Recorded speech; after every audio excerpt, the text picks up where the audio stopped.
How do you deliver bad news to the people that matter most to you in your personal life? I don't know. Let's figure it out today on the Art and Science of Difficult Conversations. Welcome to the Art and Science of Difficult Conversations, where we believe when you communicate better, you live better. As always, I'm Chris, owner of Leadership Potential, where I believe in ending accidental leadership. And as always, I'm joined by Lucie, owner of Mindfittery. Mental fitness gym for leaders, their teams, and families. And we got a really special episode for you. I know we talk a lot about business, work relationships, but there's also an important part of our life, which is our personal life. How are we managing our families and our personal relationships? And I got introduced to Roberta about a year ago after I gave another webinar on giving podcasts. And lo and behold, she lives near me. So we got to meet up in person for coffee. And I am just so excited because she's such a nice person, a nice, warm person to get to know. So I'm excited that she's in this space. She's got a cool background in tech and learning and development. Right now, she owns her own company as a coach and consultant who helps leaders reshape how they relate to their careers, themselves, and their teams. This is going to be a good conversation. Roberta, thanks for joining us today. Thanks so much for having me. I'm excited to be here. Roberta, you talk to leaders, or specifically in your work, you do a lot of work around reclaiming confidence, power, energy, and boundaries and all that kind of stuff. Let me ask you this. How did you get into it? I did not know what I wanted to do when I was younger. I went to school for photography originally and then media publishing, and then got into L&D, really my first job out of school. I always say that learning and development is like, it's my heart space. I worked on educational products and learning products for a long time. And then I went through coaching certification around 3 or 4 years ago. At the time I was an executive, I was burned out, I was working a ton, I was perfectionist tendencies, people pleasing, all the things that I help people with today, I was dealing with myself.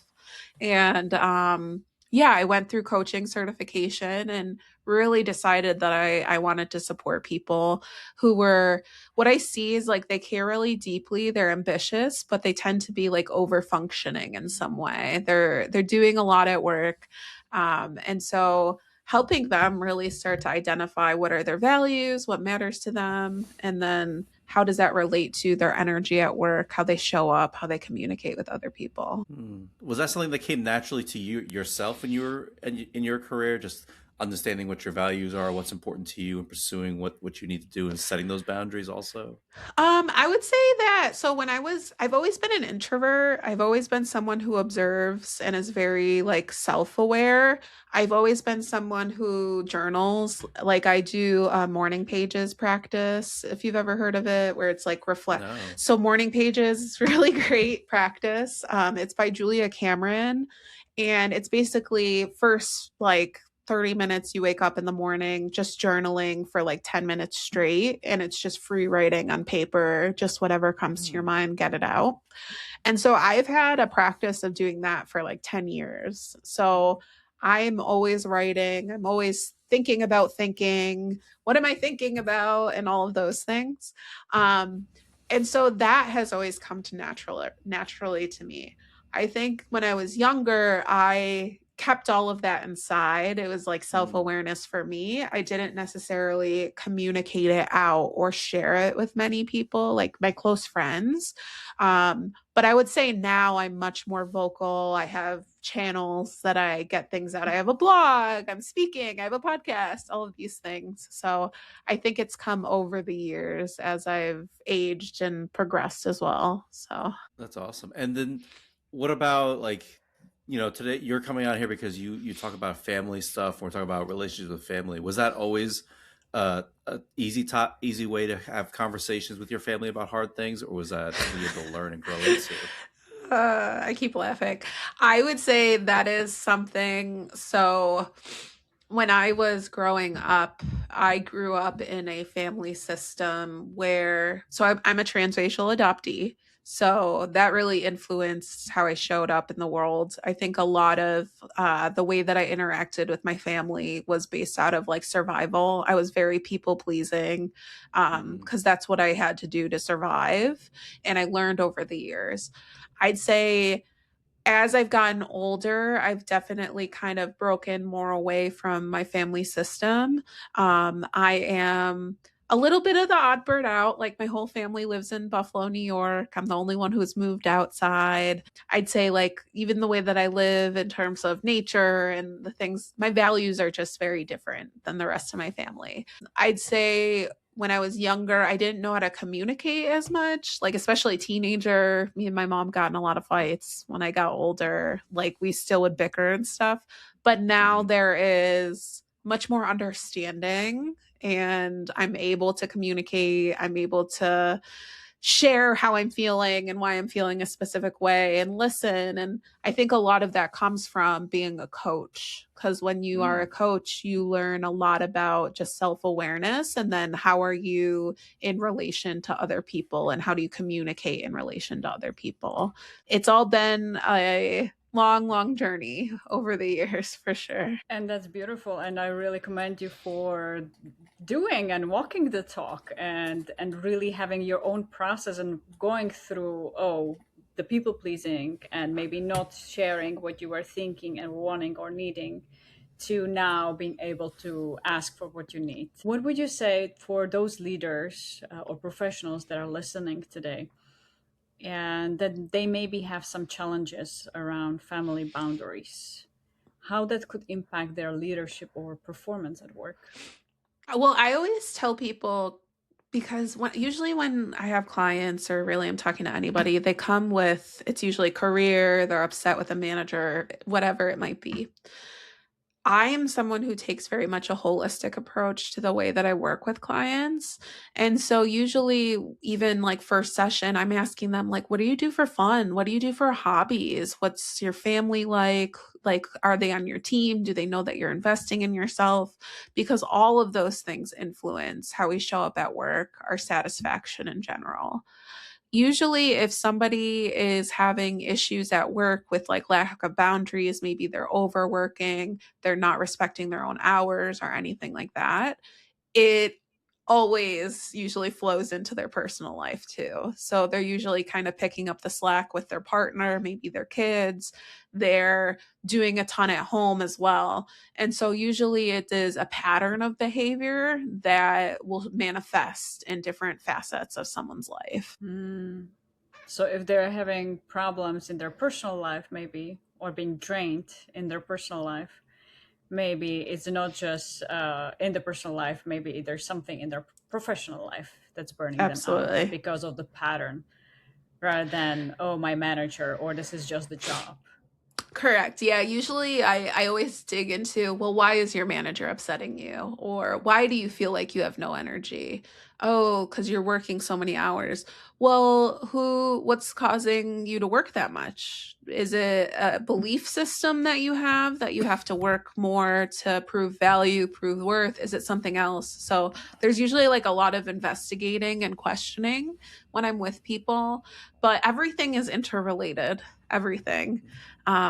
Usually, the manager that upsets you or the coworker that upsets you, they're probably upsetting you because they may also remind you of someone from your personal life or a family member or a sister or a brother or something like that. Usually, the Mm. patterns follow us throughout our lives. So, yeah. Careful, Roberta. You're talking like a therapist now. I know.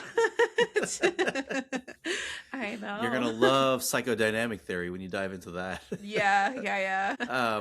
So then I think there's so much about, especially now, like about the idea of setting boundaries, knowing your worth, especially at work with Gen Z and this younger generation.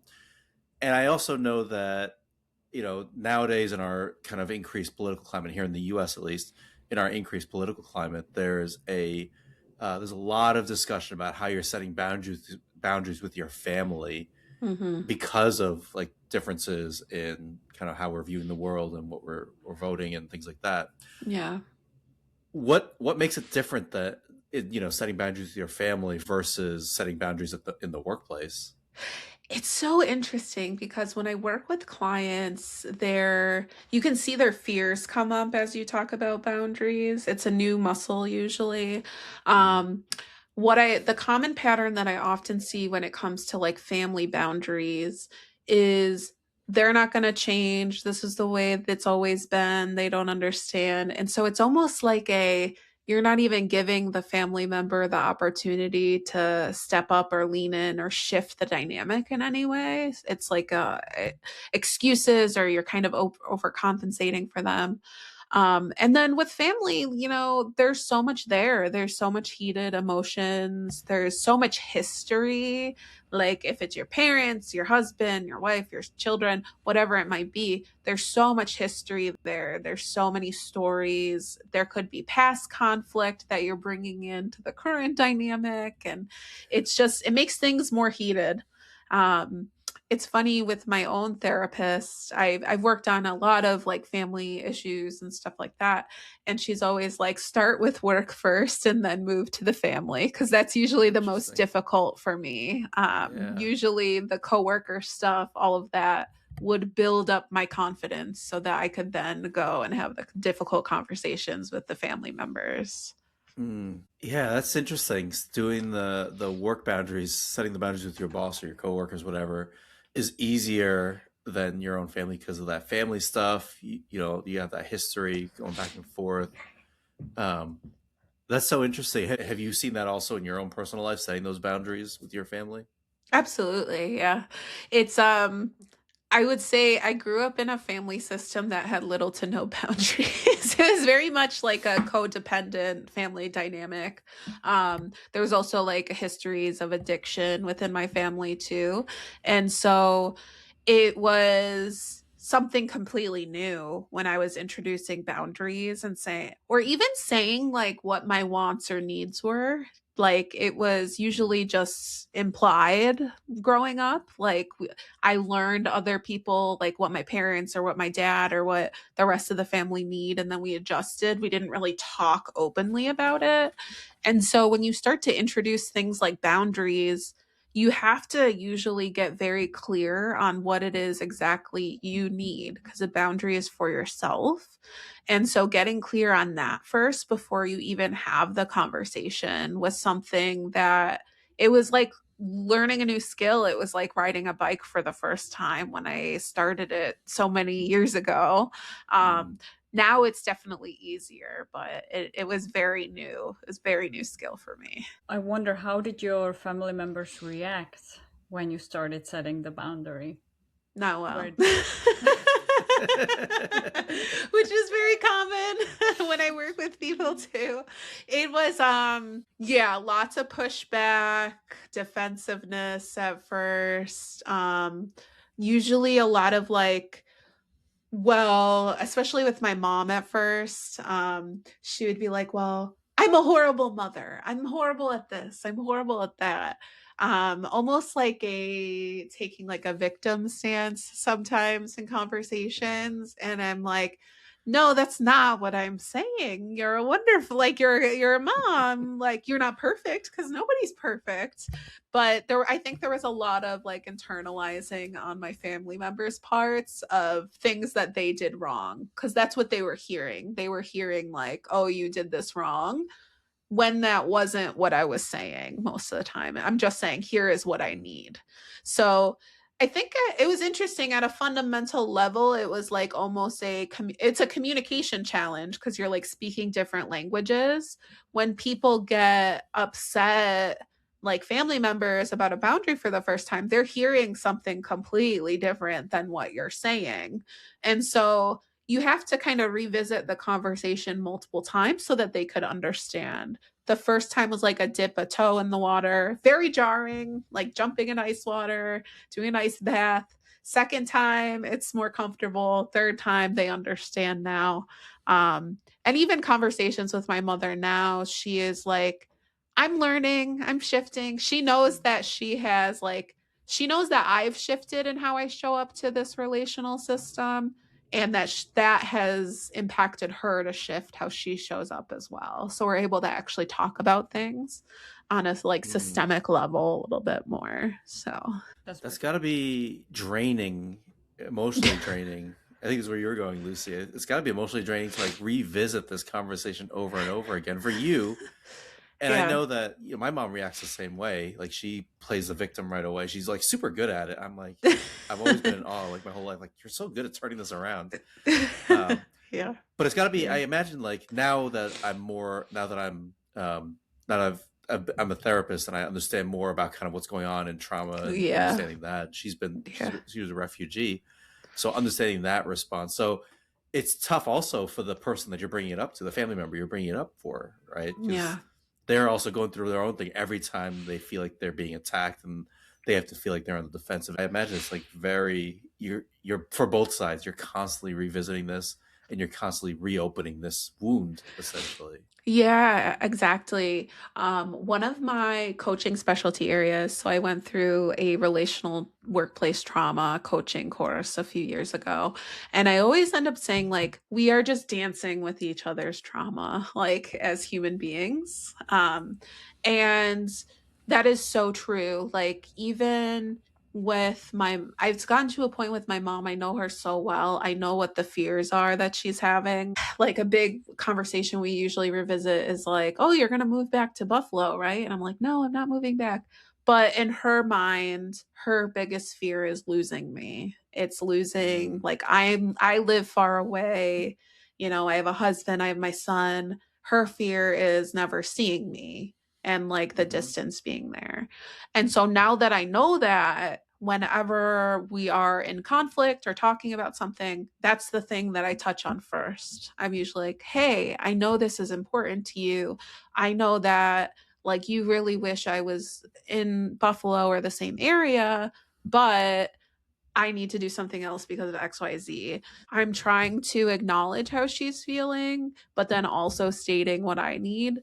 But yes, it's exhausting. It's exhausting when you're thinking ahead. And I think I always call it a strength, but one of the strengths and also kind of weaknesses or things that I've had, skills that I've learned as a child, was it's hypervigilance. That's what it is. It's thinking ahead to think about how are they going to respond. Um, and it can drain you. It takes your energy for sure. mm-hmm, Absolutely. And I'm also hearing one of your other strengths, I would say, is the empathy. Being Mm, able to feel how she is actually feeling. What is she worried about? mm, What are her fears or concerns? And yeah. having the empathy to validate her and address that. Yeah. When having empathy for yourself, how does that land when maybe she repeatedly asks, well, maybe you should move now, maybe I'm getting older, I'm not gonna be here any longer soon. I've heard that from my mom. Should this episode, the rest of the episode, should we just complain Moms. about our moms for a little bit? I would say my patience and empathy gets much shorter the more frustrated I become. I get to a point. I think when I was younger, me and my mom used to really butt heads. And I would yell because I didn't know how to communicate. I was a teenager, right? Now I can say like, "Hey, I'm getting annoyed. Like, can we just revisit this another time?" Or I'll even say like, "We're not seeing eye to eye right now. We're just not aligning. Like, it feels like you're trying to convince me to your perspective, but like that's not the point of this conversation." And so I'll say that, Mm, and I think that is huge for the relationship now, because she'll also be like, "Okay, sounds good, talk to you later, cool." And Nice. we end it mm. there instead of screaming at each other, or one of us hangs up the phone or something else. So yeah, I would say there's definitely some techniques of how can you still be in relationship even if you're drained, you're annoyed, you're angry, whatever it might be. So Mm. That is the end of our first session with Roberta. Stay tuned for next week when we hear part two and get into some role plays.